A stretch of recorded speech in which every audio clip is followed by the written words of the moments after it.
Maaga pa lamang ay naririnig na agad ng karamihan ang pagpukpok na nanggagaling sa isang funeral shop. Alam agad nila na nandoon na si Lolo Nestor at gumagawa ng kabaong. May mga high-tech na equipment, pero si Lolo Nestor ay gusto pa rin ng mano-mano para sa paggawa ng kabaong. Kilala na si Lolo Nestor dahil sa trabaho niya at marami na rin siyang customer.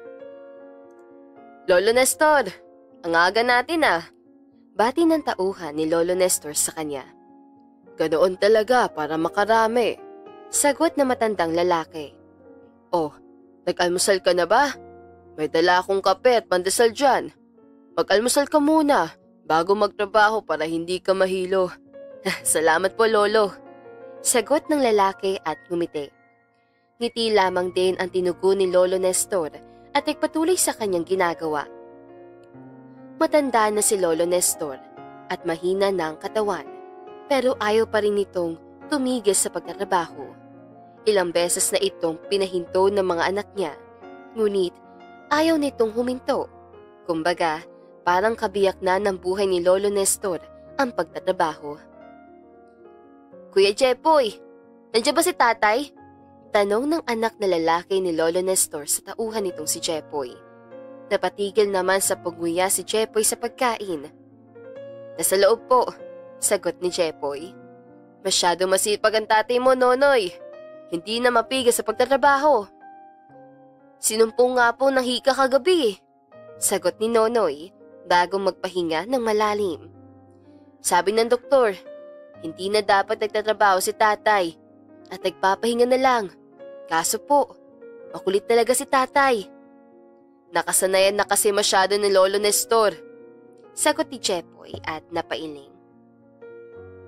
Tinapik ni Nonoy ang balikat ni Jepoy bago pumasok sa loob. Nakita ni Nonoy ang amang nagpupukpok habang umuupo pa. Tay, tumakas ka na naman sa bahay, sabi ni Nonoy sa ama. Gulat naman itong napatingin sa kanya. Tay, palagi nyo na lang kami pinag-aalala. Mamaya, kung ano namang mangyari sa inyo yan. Hayaan mo na ako, Noy, sagot ni Lolo Nestor. Alam mo namang kakambal na ni tatay ang magtatrabaho. Isa pa, gusto ko na yung kita ko at para ipambili ko ng gatas ng apo ko. Napahinga na malalim si Nonoy. Kahit talagang anong gawin niya, hindi mabitawan ng ama nila ang negosyo nitong punerarya. Nandito ka na naman, tatay? Lumitaw ang pangalawang anak ni Lolo Nestor na si Becky. Tay naman! Papatayin mo ba kami sa pag-aalala? Kulang na lang ay itali ka na namin sa bahay. Ilang saglit pa nga ay pumasok ang pangatlong anak ni Lolo Nestor na si Roland. Tay, ano bang gusto mo para tumigil ka? Kulang na lang. Ibenta namin tong punerarya, sabi ni Roland. Biglang nagalit si Lolo Nestor dahil sa sinabi ng anak. Patayin niyo na lang ako kung ibebenta niyo ang negosyong itinayo pa ng mga lolo niyo, sabi ni Lolo Nestor. Mga anak, ito na lang ang buhay ni tatay. Kaya hayaan niyo na ako. Malapit na ako mawala sa mundo, kaya gusto kong masulit ang paggawa ko ng kabaong. Wala namang iba nga asikaso ng negosyo natin kundi ako. Ayoko namang ipaako sa inyo kung ayaw nyo dahil ayoko mapilitan kayo. Napahinga ng malalim si Lolo Nestor. Ayoko maging pabigat sa inyo, mga anak ko. Gusto ko na ako pa rin ang nag-aabot ng pera. Kahit kaya nyo na. Tatay naman, bakit ba kasi iniisip mong mawawala ka agad? Naiiyak na tanong ni Becky. Hindi naman sa ayaw naming akuin ang negosyong to. Ikaw ang may ayaw na hawakan namin to. Ayoko kasing mahati ang atensyon nyo sa pamilya nyo at trabaho, sagot ni Lolo Nestor. Ayoko magaya kayo sa amin ng nanay nyo. Masyado naming pinahalagahan noon ang negosyo, kaya hindi namin kayo natutukang mabuti. Tay, hindi naman po kami galit, sabi ni Nonoy. Hindi po kami nagalit sa inyo ni nanay. Napahinga ng malalim si Lolo Nestor at niyakap na lamang ang kanyang mga anak. Sa sumunod na araw ay ganoon pa rin ang nangyari. Trabaho pa rin ang inatupag ni Lolo Nestor. Wala na talagang magawa ang mga anak niya kundi ang magsalita sa pagbabantay sa ama. Tay, ako na pong tatapos niyan, sabi ni Roland sa ama. Napapanood kita, Tay. Kaya ko naman po. Hindi na. Bantayan mo na lang yung anak mo, sagot ni Lolo Nestor. Dala kasi ni Roland ang anak nila dahil walang nagbabantay dito. Tay, gusto po ni Rian sa lolo niya, sabi ni Roland bago lapitan ang ama. Sige na po, Tay. Tabihan mo na lang si Rian at ako nang tatapos siya sa trabaho mo. Inalalayan ni Roland ang ama patayo. Wala naman itong nagawa kundi ang pumayag sa kagustuhan ng kanyang anak. Ginaya lang ni Roland ang napapanood sa kanyang ama at mukhang okay naman ang gawa niya. Pakisiguradong matibay ang pakong gagamitin mo, ha? Aba, mahirap na kapag bumagsak ang patay, paalala ng ama niya. Tumango lamang si Roland at nagpatuloy sa ginagawa. Ngayon na-realize si Roland kung gaanong kahirap ang ginagawa ng kanyang ama. Masakit sa likod at nakakangawit sa mga braso ang pagpukpok. Na mag-uwian ay naisip nila na doon mag-dinner sa bahay ng ama upang maramdaman naman itong hindi ito nag-iisa. Gusto rin nilang doon mag-overnight. Tuwang-tuwa si Lolo Nestor dahil kumpleto ang kanyang apo. Gustong-gusto ni Lolo Nestor na nilalambing ang mga apo. Bibigyan kayo ng pera ni Lolo, sabi ni Lolo Nestor sa 8 apo. Huwag kayo maingay kila mama nyo, ha? Idagdag nyo ito sa ipon nyo. Inabutan ni Lolo Nestor ng tig-100 ang mga bata na tuwang-tuwa naman. Lingit sa kaalaman ni Lolo Nestor, nakatingin sa kanila ng palihim ang mga anak at manugang niya. Tay, saan ka pupunta? Tanong ni Becky sa ama. Tay, kagagaling mo lang sa ospital. Kahit 1 linggo lang po. Magpahinga ka man lang. Becky, magaan naman ang pakiramdam ko, sagot ni Lolo Nestor. Hindi na ako nakakaramdam ng pananakit ng dibdib at sakit ng katawan. Hindi na, kasi nagpahinga ka. Aba, kikilos ka na naman? Babalik na naman yan. Magpahinga ka muna, Tay. Maawa ka naman sa amin.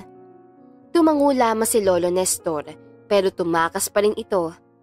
Nang makarating ito sa punerarya ay nilak nito ang pinto bago magsimula sa trabaho. Bisyo na talaga ni Lolo Nestor ang magpukpok. Para siyang taong pinaawat sa bisyo. Hindi niya pa rin matigilan kahit anong gawin. Tatanggapin na lang ni Lolo Nestor ang sermon ng mga anak niya. Ang mga tinatapos kasi ni Lolo Nestor ay ipamimigay na niya ng libre. Alam niyang hindi na siya tatagal, kaya gusto niyang makatulong sa mga pamilyang walang-wala kahit papaano. Nananakit na ang mga daliri ni Lolo Nestor pero patuloy pa rin siya sa ginagawa. Nakatapos si Lolo Nestor ng 2 kabaong bago niya mapagdesisyonang umuwi. Ubos siya ng ubo habang naglalakad. Nananakit ang kanyang likod at para siyang hirap huminga. Ano? Di bumalik na naman ang masamang pakiramdam mo, salubong sa kanya ni Nonoy. Kasama nito ang 2 pa nitong kapatid.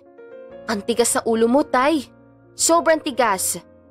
Tay, gusto ka pa naming makasama at gusto pa naming masulit ang araw mo sa mundo. Pero ikaw naman tong may ayaw, sabi ni Becky. Tay, kahit ito na lang ang pambawi mo sa amin, oh. Makinig ka naman sa amin. Tay, kami na ang magpapatuloy. Manatili ka lang po sa tabi namin, sabi naman ni Roland. Sorry na mga anak, sabi ni Lolo Nestor. Hahakbang na sana siya, ngunit bigla na lamang itong bumagsak. Nataranta ang mga anak niya at agad itinakbo sa ospital ang kanilang ama. Ilang araw nang walang malay si Lolo Nestor, kaya ang magkakapatid ay sobrang nangangamba. Salitan muna sila sa pagtitinda sa kabaong. Si Jepoy muna ang umaasikaso sa paggawa. Ang sabi ng doktor ay pumutok ang ugat sa batok ni Lolo Nestor. Inoperahan ito ngunit wala pa ring malay ang matandang lalaki. Lumipas muli ang mga araw at nagising nga si Lolo Nestor. Grabing pasasalamat ng mga anak nito sa Panginoon dahil ibinalik nito ang kanilang ama. Tay, kahit magalit ka sa amin, hindi ka na namin papayagang magtrabaho. Sabi ni Becky sa ama, kami na ang bahala sa negosyo. Pangako pong ipagpapatuloy namin yung negosyo natin. Gusto kong gumawa ng maraming kabaong, sabi ni Lolo Nestor. Gusto kong mamigay ng libreng kabaong. Pwede bang gumawa kayo? Opo, tay, sagot ni Roland at tumango. Sinimula ng tatlong anak ni Lolo Nestor ang paggawa ng kabaong. First time nilang tatlo na sila talaga ang magsisimula, kaya medyo naguguluhan sila. Nagkakataon pa na napupukpok nila ang kamay ng bawat isa. Dahil naman doon nagkaroon sila ng bonding at natatawa na lamang silang tatlo. Ang hirap pala nito, sabi ni Becky. Sobra tuloy ako nabilib kay tati ngayon. Ang tibay ni tatay, sabi naman ni Nonoy, pero nakaka-enjoy. Pwede palang dito mo ilabas ang galit na nararamdaman mo. Nagtawaran ang tatlo at napailing. Ang isang kabaong na tinatapos sila ay hindi nila natapos sa isang araw lamang dahil ilang beses silang nagkamali at masyado pa nilang ginagamay. Sa sumunod na araw ay pare-pareho ng masakit ang katawan nila, lalo na ang mga daliri nilang nagsusugat na rin. Halos isang linggo yata bago matapos ang tatlo. Excited sila sa pag-uwi para ibalita sa ama ang nangyari. Ngunit ganoon na lamang ang pagbagsak ng mundo nila nang madatnan ang maraming tao sa bahay nila. Umiiyak ang mga anak ng tatlo, ganoon din ang mga asawa ng mga ito. Anong nangyari? Tanong ni Becky sa asawa. Leo, bakit ka umiiyak? Anong meron? Wala na si tatay, sagot nito at umiling pa. Nakita na lang namin siyang hindi na gumagalaw. Tila nagimbal ang mundo ng tatlo magkakapatid. Pumasok sila sa loob ng kwarto at nadatnan nila ang amang wala ng buhay. Tay! Sabay-sabay na sabi ng tatlo bago yakapin ang bangkay ng ama. Sobra ang iyak ng tatlong anak ni Lolo Nestor. Hindi nila lubos akalain na ang kasiyahan pala nila kanina ay grabing kalungkutan ng kapalit. Hindi nila akalain na huling kita na pala nila sa ama kanina. Sobrang sakit para sa kanila ang nangyari. Pakiramdam nila ay bibigay silang tatlo. Naisagawa ang burol ni Lolo Nestor. Hindi nila inaasahan na ang unang kabaong na ginawa nila ay ama pala nila ang gagamit. Tay, kami ay may gawa nitong kabaong mo. Umiiyak na sabi ni Becky sa ama. Pinaghirapan namin yung tatlo. Nagpukpukan pa nga kaming tatlo ng kamay eh. Tay, balak namin yung ipagmayabang sa'yo para mamangha ka kaso iniwan mo naman kami. Tay, kami na pong bahala sa lahat ng iniwan mo. Hindi po namin pababayaan ang negosyo natin, sabi ni Nonoy bago yakapin ang kapatid na babae. Hayaan mo tay, lahat ng sinimulan mo ipagpapatuloy namin. Tay, relax ka na po dyan sa langit ha, sabi ni Roland sa ama. Baka mamaya, gagawa ka pa rin ng kabaong dyan. Paawat ka na po tay. Natawa ang tatlo magkakapatid bago magyakapan. Kahit masakit para sa tatlo, nilibang na lamang nila ang kanilang sarili para maiwasan palalo nila ang sakit. Nang sumapit ang libing ni Lolo Nestor, ay maraming nakipaglibing dahil marami ding natulungan ang matandang lalaki. Maraming nagdadalamhati sa pagkawala ng matandang lalaki. Mamimiss ka namin, tay, sabi ni Becky. Gabayan mo pa kaming tatlo, lalo na mga apo mo, sabi naman ni Nonoy. We love you, tay, sabi naman ni Roland. Naging mahirap para sa tatlong magkakapatid na tanggapin ang kinahantungan ng kanilang ama Pero alam naman nilang wala na silang magagawa. Ipinagpatuloy nila ang negosyong punerarya at tulong silang tatlo. Pinag-aralan din nilang tatlo ang paggawa ng kabaong hanggang sa matuto sila. Nagpapamigay ang tatlo ng libreng kabaong kagaya ng kanilang ama. Mas dumami ang mga customer sila dahil doon at mas maraming tumangkilik sa kanila, kaya ang maliit na punerarya ay lumaki lalo. Masaya ang tatlong magkakapatid dahil kahit wala ng kanilang ama, pakiramdam nila ay nasa piling pa rin nila ang ama dahil sa negosyong iniwan nito sa kanilang tatlo. At dito na nga po nagtatapos ang magandang istoryang ito. Maraming salamat mga kakwentuhan! Huwag niyong kalimutan mag-like at subscribe at pindutin na rin ang notification bell para lagi kayong updated sa ating kwentuhan. Hanggang sa muli, paalam!